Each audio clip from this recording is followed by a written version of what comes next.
Dear students, again the topic of the today is smuts of sorghum. sorghum मतलब ज्वार के smut के बारे में हम स्टडी करेंगे.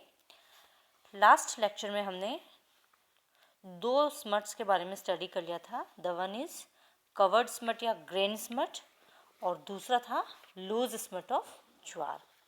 आज हम इसके तीसरे स्मट के बारे में पढ़ेंगे, that is head smut of sorghum. Head smut of sorghum and maize means head smut of sorghum. It is found in Africa, Asia, Australia, Europe, North, Central and South America. World में अगर हम देखें तो ये disease कहाँ कहाँ पाई जाती है. It is found in Africa में, एशिया में, ऑस्ट्रेलिया में, यूरोप में, नॉर्थ, सेंट्रल और साउथ अमेरिका में ये डिजीज़ पाई जाती है. अगर भारत में हम देखें तो इसकी अधिकता आंध्र प्रदेश, कर्नाटका, महाराष्ट्र, मध्य प्रदेश, उत्तर प्रदेश, पंजाब, तमिलनाडु में पाई जाती है. जो हेड स्मट है उसको मेज़ में भी ऑब्जर्व किया है, रिपोर्ट किया है और कश्मीर में इसने मेज़ में कंसिडरेबल लॉसेस दिए हैं. तो it is about head smut of sorghum, but we concentrate about the sorghum only. हम sorghum के बारे में ही ज़्यादा ध्यान देंगे. इसके सिम्टम्स अगर हम देखते हैं तो it is not noticeable bye difference in इधर द साइज और ग्रोथ ऑफ द प्लांट. हम इसको प्लांट की साइज़ या ग्रोथ से हम इसको डिजीज्ड और नॉन डिजीज्ड प्लांट को हम अलग अलग नहीं कर सकते हैं. दोनों में कोई अंतर नहीं होता है. पूरा जो इन्फ्लोरेसेंस है sorghum का, that is converted into a big sorus के रूप में वो कन्वर्ट हो जाता है, जिसकी लंबाई 10 से 13 सेंटीमीटर होती है और चौड़ाई होती है 4 से 6 centimetre. The large smut sorai is replace the tassel and ear in the corn. Corn के अंदर क्या करता है, ये जो स्मट सोराई है ये टैसल और ईयर को रिप्लेस कर देता है. And in the same way ये है sorghum में भी इसको रिप्लेस कर देता है. सोराई में कंडक्टिव एलिमेंट्स ऑफ सस्पेक्टेड होते हैं, सराउंडेड बाय स्पोर मास और फ्रेजाइल एक्सटीरियर फंगल मेम्ब्रेन होती है. सोरस में क्या होता है, एक बीच में मास होता है कॉलुमिला टाइप का, उसके चारों तरफ स्पोर्स सराउंडेड रहते हैं और उसमें से धीरे धीरे फंगल हाइफी निकलने लगते हैं, फंगल मेम्ब्रेन निकलने लगती है. Actually the same pathogen in fact sorghum and मेज बोथ. तो ये जो सिम्टम्स हैं यहाँ पर हम मेज और sorghum दोनों के रूप में, दोनों में हम स्टडी करते हैं कि कंप्लीट जो ईयर है, जो इन्फ्लोरेसेंस है, जो टैसल है, वह कम्प्लीटली ट्रांसफॉर्म हो जाता है इनटू अ बिग सॉरस. एक बड़ा सॉरस में वह परिवर्तित हो जाता है और उस सॉरस की लंबाई पूरे उसके टैसल की लंबाई के बराबर होती है. उसके अंदर एक बीच में कंडक्टिव मास होता है, उसके अलावा उसके चारों तरफ स्पोर मास रहता है. स्पोर मास के चारों तरफ थिन मेम्ब्रेन होती है और फंगल मेम्ब्रेन होती है, फंगल हाइफी भी उसमें से निकलते हैं. तो ये इज़ द पिक्चर जिसमें हेड स्मट ऑफ ज्वार दिखाया गया है, जिसमें कि स्मटेड year head covered by membrane और सेम मेम्ब्रेन है जिसमें डार्क कलर्ड फिलामेंट्स भी निकले हुए हैं. तो दो तरह के इसमें sorghum के इसमें जो ईयर है, जो टैसल है, उसके डायग्राम इसमें दिखाए गए हैं.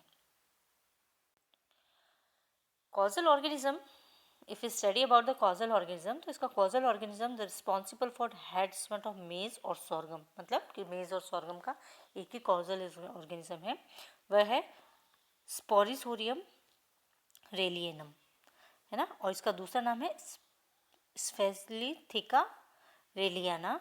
दोनों नाम इसके हैं, सिनोनिम है इसका. तो हम इसको स्फेलोथिका रेलियाना के नाम से भी जानते हैं या फिर स्पोरिसोरियम रेलियनम के नाम से भी हम इसको जानते हैं.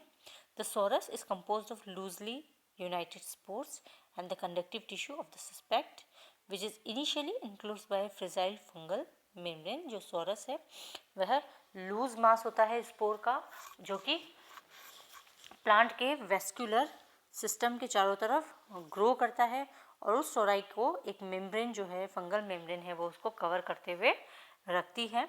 इसमें से reddish brown to black chlamydospores बाहर निकलते हैं, जो कि इरेगुलर टू स्फेरिकल हो सकते हैं. स्पोर मास जो है वो पाउडरी होता है, डार्क ब्राउन होता है और क्विकली डिस्पर्स हो जाता है. to the expose a tangled mass of vascular strand of the host or sometimes a single central columella. और सिंगल सेंट्रल कोलुमिला या जो वेस्कुलर बंडल है होस्ट प्लांट के, उसके चारों तरफ जो स्पोर मास अरेंज रहता है वह क्विकली डिस्पर्स हो जाता है। तो जो कॉजल ऑर्गेनिज्म है वो स्पोरिसोडियम रेलियनम या स्पेलोथिका रेलियाना है। ये है जनरली सोरस के बारे में अगर हम स्टडी करें तो जो कंप्लीट टैसल है, कंप्लीट इन्फ्लोरेसेंस है, तो सोराई के रूप में डेवलप हो जाता है। सोरस जब डेवलप हो जाता है तो प्लांट का जो वेस्कुलर पार्ट है या फिर जो कोलुमिला पार्ट है उसके चारों तरफ स्पोर मास ग्रो करता है और उस स्पोर मास के आउटर साइड में फंगल मेम्ब्रेन होती है। ये फंगल मेम्ब्रेन जो है वह थोड़े टाइम में डिस्टर्ब हो जाती है, फ्रेजाइल होती है और इसमें से फिर जो स्पोर मास है जो कि पाउडरी डार्क ब्राउन कलर का होता है वह डिस्पर्स हो जाता है, बाहर फैल जाता है। इसकी डिजीज साइकिल और प्री डिस्पोजिंग फैक्टर्स के बारे में हम स्टडी करेंगे। The spores present in the soil cause infection. जो प्राइमरी इन्फेक्शन है वो सॉइल बोर्न होता है, जो स्पोर सॉइल में प्रेजेंट है वह इन्फेक्शन करते हैं। यंग प्लांट्स ही इसमें ससेप्टिबल होते हैं। उसके बाद जो फंगस है दैट बिकम सिस्टमिक और इन्फेक्शन जो है वो पूरे प्लांट में फैल जाता है। इसको जो फैक्टर्स इसको फेवर करते हैं that is soil temperature of 21 to 28 degree centigrade. In the dry soil the spore remains viable for a considerable period at least for the following crop season. यहाँ जो सॉइल टेम्परेचर है 21 से 28 डिग्री टेम्परेचर जो है 21 से 28 degree centigrade का जो temperature है वह इसको फेवर करता है। और इसके बाद जो है यह जो है स्पोर जो मिट्टी के अंदर एक नेक्स्ट सीजन तक के लिए उसके अंदर परसिस्ट करते हैं, वहाँ पर रहते हैं। इसीलिए यह सॉइल बोर्न है। सॉइल में जो स्पोर्स प्रेजेंट होते हैं वो यंग सीडलिंग्स को इन्फेक्ट करते हैं। उसके बाद ये डिजीज सिस्टमिक हो जाती है और पूरे प्लांट में फैल जाती है। Application of low carbon nitrogen organic amendments reduces the inoculum in soil. अगर हम लो कार्बन और नाइट्रोजन का ऑर्गेनिक प्रोडक्ट्स अगर हम सॉइल में डालें तो इनोकुलम सॉइल में कम हो जाता है। And there is more disease at relatively high soil temperature and low soil moisture. ठीक है, जो प्री डिस्पोजिंग फैक्टर जो इसको फेवर करते हैं वह है high soil temperature and low soil moisture. Frequent irrigation अगर हम दें आफ्टर सोइंग तो इस वजह से डिजीज़ कम हो सकती है। Incidences of disease can be reduced अगर हम उसको इरिगेशन फ्रिक्वेंटली देते रहें तो। यहाँ पर हम डिजीज साइकिल स्टडी करते हैं तो स्पोर्स इन द सॉइल वहाँ परसिस्टेंट रहते हैं, वहाँ से यंग प्लांट्स को इन्फेक्ट करते हैं, वहाँ से यंग प्लांट के द्वारा इसमें सिस्टमिक स्प्रेड होता है, मतलब सारे टिश्यूज़ में ये फैलाव हो जाता है डिजीज़ का। उसके बाद रिजल्ट क्या रहता है कि whole inflorescence converted into big sorus. जो पूरा इन्फ्लोरेसेंस है वो बिग सॉरस के रूप में कन्वर्ट हो जाता है। अगेन वहाँ से ये स्पोर्स फॉल डाउन हो जाते हैं और ज़मीन में गिर जाते हैं। डिजीज़ मैनेजमेंट के बारे में हम पढ़ें तो क्रॉप सैनिटेशन सबसे इम्पॉर्टेंट है to reduce the soil borne inoculum. क्योंकि ये सॉइल में प्रेजेंट रहते हैं तो क्रॉप सैनिटेशन बहुत ज़रूरी है। इसके साथ ही क्रॉप रोटेशन भी एक इम्पॉर्टेंट पार्ट है इसका डिजीज़ मैनेजमेंट का। रेजिस्टेंट वेराइटीज़ भी अवेलेबल है और वो सब वेराइटीज़ जो कवर्ड स्मट के प्रति रेजिस्टेंस है वह भी इसके प्रति रेजिस्टेंट होती है। इसके अलावा application of urea, ammonium sulphate, triple super phosphate ये जो हैं इसके फर्टिलाइजर्स ये डिजीज़ को रिड्यूस करते हैं। तो crop rotation and field sanitation are two important things to reduce the disease incidences. इसके साथ साथ ही कुछ जो फर्टिलाइजर्स हैं वह भी इसकी डिजीज़ को होने में इस डिजीज़ के इंसिडेंसेस को कम करते हैं। तो this is all about the head smut of sorghum. Next, the smut of sorghum is long smut of sorghum. This has been reported in Africa और एशिया। अफ्रीका में काफ़ी वाइड स्प्रेड है और एशिया में अगर हम बात करें तो China, India, Iraq, Israel, Pakistan, Turkey and some part of the USSR। जो रशिया का पहले USSR था उसमें से जो पार्ट एशिया में आता है दैट पार्ट, वहाँ पर ये डिजीज़ रिपोर्ट की गई है।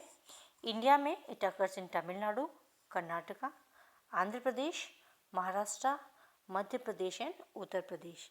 इंडिया में अगर हम इसको देखें तो ये साउथ पार्ट में, south India middle and south part में और इसके अलावा उत्तर प्रदेश में ये प्रिवेलेंट पाई जाती है। इससे जो लॉसेस हैं आर यूजुअली स्लाइट, कम होते हैं। इसके द्वारा जो लॉसेस है वह कम ऑब्जर्व किए हैं। सिम्टम्स के बारे में अगर हम देखें तो presence of long smut can be discovered only by a close examination of the year in the field. ये डिजीज़ का तभी पता लगता है जब हम इनके जो ईयर हैं, प्लांट के ईयर हैं, उसका अगर हम क्लोज एग्जामिनेशन करें, उसका गहन अध्ययन करें, उसको हम अच्छी तरह से ऑब्जर्व करें, तभी इस डिजीज़ का पता लगता है। क्योंकि कुछ ही स्मट सोराई डेवलप होती है और दूर दूर वह स्कैटर्ड रहती है। पूरा जो है ईयर, जो पूरा टैसल है, वह सोराई में डेवलप नहीं होता है और दूर दूर पर एक ही टैसल में दूर दूर में ईयर में कहीं कहीं सोराई डेवलप होते हैं। सोराई are more or less cylindrical with tapered end cylindrical होते हैं, जिनके एंड टैपर्ड होते हैं, and these are up to 4 centimetre long और 0.5 से 1 सेंटीमीटर तक ये चौड़ी होती है। This is surrounded by false membrane of fungal tissue and which rupture from the apex, जो कि that up rupture from the apex. मतलब ये जो डिजीज़ है ये हमको फ्रिक्वेंटली हम फील्ड में ऐसे ही देखें तो हमको नज़र नहीं आती है, हमको ईयर का क्लोज एग्जामिनेशन करना पड़ता है। गहन अगर हम ध्यान से देखें तभी ये डिजीज़ हम ऑब्जर्व कर सकते हैं। इसमें जो सोराई डेवलप होते हैं यह दूर दूर तक, मतलब पूरे ईयर को कन्वर्ट ना करते हुए ईयर में कहीं कहीं यह सोराई डेवलप करते हैं। सोराई मोर और लेस सिलेंड्रिकल होते हैं, जिसके एंड टैपर्ड होते हैं, पॉइंटेड होते हैं। ये 4 सेंटीमीटर लंबी होती है और 0.5 से 1 सेंटीमीटर वाइड हो सकती है, चौड़ी हो सकती है। इसके चारों तरफ एक फॉल्स मेम्ब्रेन इसको चारों तरफ से घेरे हुए होती है, जो कि अपेक्स से रप्चर करती है, मतलब इसके टिप से रप्चर करते हुए ये स्पोर्स को रिलीज करती है। तो इस तरह से ये लॉन्ग स्मेट ऑफ सॉर्गन, इससे ज़्यादा जो है कंसिडरेबल लॉसेस अभी ऑब्जर्व नहीं किए गए हैं और यह बहुत ज़्यादा रिमार्क्ड डिजीज़ नहीं है। जैसा हम देखें ये लॉन्ग स्मेट ऑफ ज्वार, यह पोर्शन ऑफ हेड कुछ पार्ट है जिसमें यह हमको स्पोर्स या सोराई हमको इसमें नज़र आ रही है, जो कि लॉन्ग और सिलेंड्रिकल होती है। कॉजल ऑर्गेनिज्म अगर हम देखें तो the pathogen responsible for long smut is Tolyposporium ehrenbergii. Tolyposporium ehrenbergii है। The spore mass is granular black intermixed with the shades of host tissue. जो स्पोर मास है ब्लैक होता है, ग्रेनुलर होता है और वह होस्ट टिश्यू के साथ मिक्स रहता है। Spore balls are many spores, बहुत सारे स्पोर्स होते हैं उसमें, परमानेंट होती है और irregular in shape and size होती है। जो स्पोर बॉल बनती है इसके अंदर परमानेंट होती है, उसके अंदर बहुत सारे स्पोर्स होते हैं, उसका जो शेप एंड साइज है वो थोड़ा इरेगुलर रहता है, ग्लोबोस भी हो सकता है, राउंड भी होता है, स्पेरिकल भी हो सकता है, इलोंगेटेड भी हो सकता है। वह डार्क ब्राउन पैचेस में पाई जाती है और 45 म्यूएम तक वह उससे बड़ी या उससे छोटी होती है। इसका मैक्सिमम डायमीटर जो है 200 म्यूएम तक पाया जाता है। The spores at the surface of ball are dark brown with the free surface have a papilla। जो स्पोर्स हैं वह डार्क ब्राउन होते हैं सरफेस पे और उसका जो ऊपर का एंड है वहाँ से पेपिला निकलता है, मतलब फाइबर जो है फिलामेंटस स्ट्रक्चर उसमें से निकलता है। जो इनर स्पोर्स हैं वो पेल इन कलर होते हैं, पीले होते हैं, स्मूथ होते हैं, ग्लोबोस तो सब ग्लोबोस होते हैं। अब बाहर के जो स्पोर्स हैं सरफेस की तरफ जो बनते हैं सोराई में वह ब्लैक होते हैं, डार्क होते हैं, उसमें से पेपिलेट जो है स्ट्रक्चर निकलता है। जो अंदर की तरफ स्पोर्स होते हैं वो पेल इन कलर होते हैं, स्मूथ होते हैं और ग्लोबोस टू सब ग्लोबोस होते हैं। इनके डायमीटर्स भी अलग अलग हैं। जो स्पोरेडियल कल्चर में भी ऑब्टेन इन 1% पीडीए और कैरेट अगार। जो इसका स्पोर का कल्चर है इसको हम पीडीए मीडिया पर हम इसको ऑब्जर्व कर सकते हैं, हम इसको कल्चर कर सकते हैं।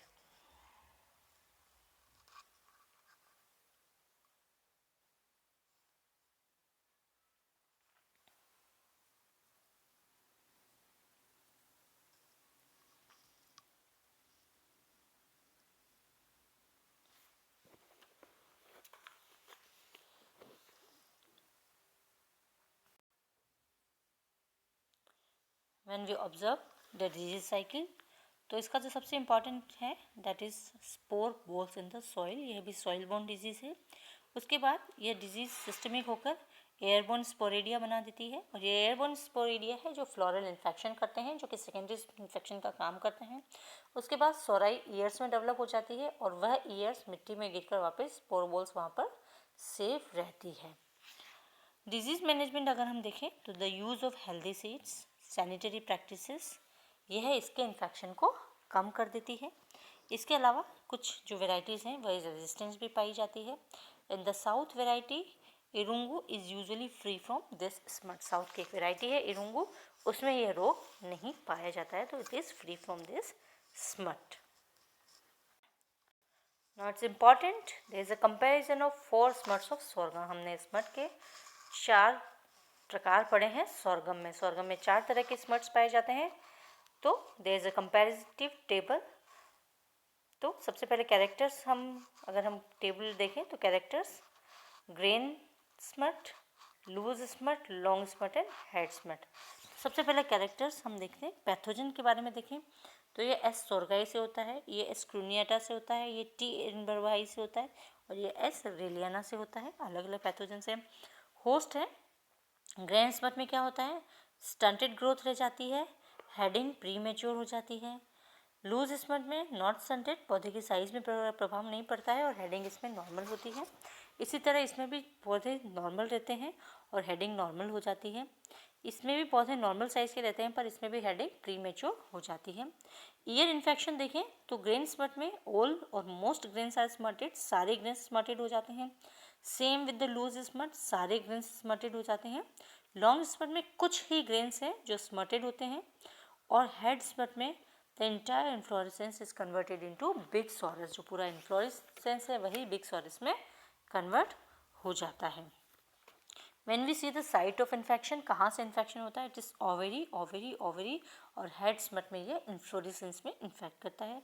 सोराई की साइज़ अगर हम देखें तो ग्रेन और लूज स्मट में सोराई का साइज़ स्मॉल रहता है। लॉन्ग स्मट में लॉन्ग होती है वो, बट हेड स्मट में पूरा इन्फ्लोरेसेंस कन्वर्ट हो जाता है। It's very large sori are developed. Membrane जो इसके ऊपर प्रेजेंट होती है it's rather tough and persist, इसमें परसिस्ट करती है। लूज स्मट में बहुत इजीली रप्चर हो जाती है, ब्रेक हो जाती है। लॉन्ग स्मट में इट्स रिलेटिवली थिक मेम्ब्रेन और हेड स्मट में भी जो मेम्ब्रेन ऊपर की होती है वह इजीली रप्चर होकर स्पोर रिलीज कर देती है। कॉल्यूमिला जो होता है इट्स शॉर्ट कॉल्यूमिला।